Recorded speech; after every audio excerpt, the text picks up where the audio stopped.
Hey everybody, hope you guys doing all right. So I want to say, I want to just shed some words on heaven and hell and how I interpret it.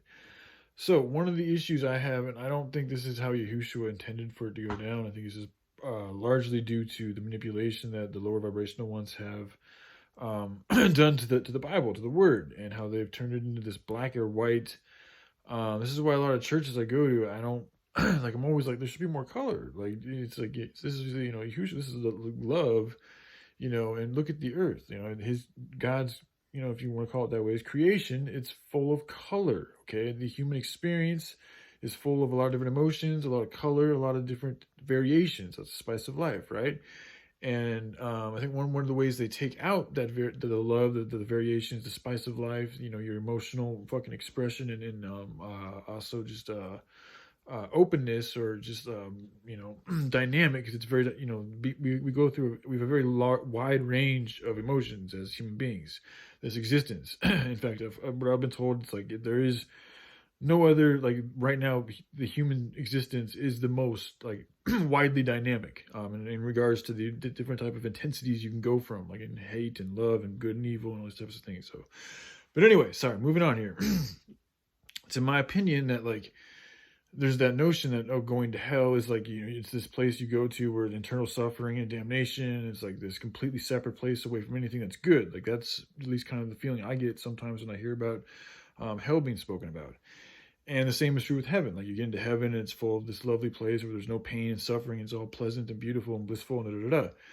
And so I'm not sure, but to me, I don't think it's as black and white as that. Like I don't think like there's levels to everything. So I think there's levels to heaven and there's levels to hell. And I think there's also like each one of those are like their own power generators or forces, and based on where you're at is going to dictate your next life. So you might have a certain percentage of heaven, or certain love, you call it that, maybe positivity, whatever you want to call it, mixed in with you. And, you probably have a certain amount of negativity or resistance or hate or whatever you want to call it. And maybe some people, I do think, well, I'm not going to say maybe, I do think that you can get to a point to where you have enough love and beauty, and you've learned enough, and you've lightened your load, and you've given back enough, and you got your karma to such a good level, your inertia, whatever you want to call it, to where you are able to ascend to higher vibrational realities. So in that instance, though, you would have essentially, you gotten rid of all that bad juju, and you'd have thus elevated your vibrational status and your energetic capabilities and ability to move on through the veil or whatever you want to call it, is what it can be called, I think, or just it's just a boundary essentially. Um, but most, for most people, like, 'cause that doesn't happen all the time, they're going, when they pass over, they're going to be associated with aspects of themselves that were more heavenly or loving, and aspects of themselves that were more lowly or hellish or just low vibrationally or hateful or whatever you want to call it, evil.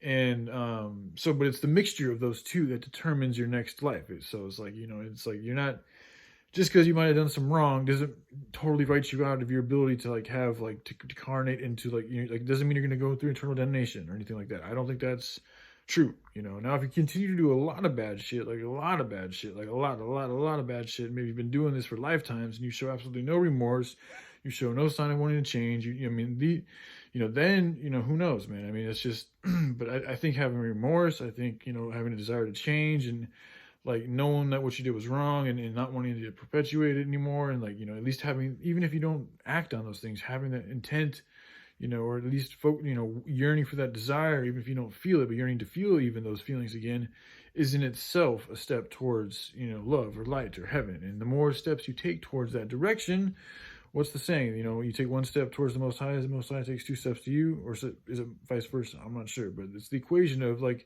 you go that way, and it's the same is true with the other side. If you go that way, you're going to continue, like the more you go in that direction, the more of that energy you're going to get back to you. So the more you're going to perpetuate your trajectory in that direction. So,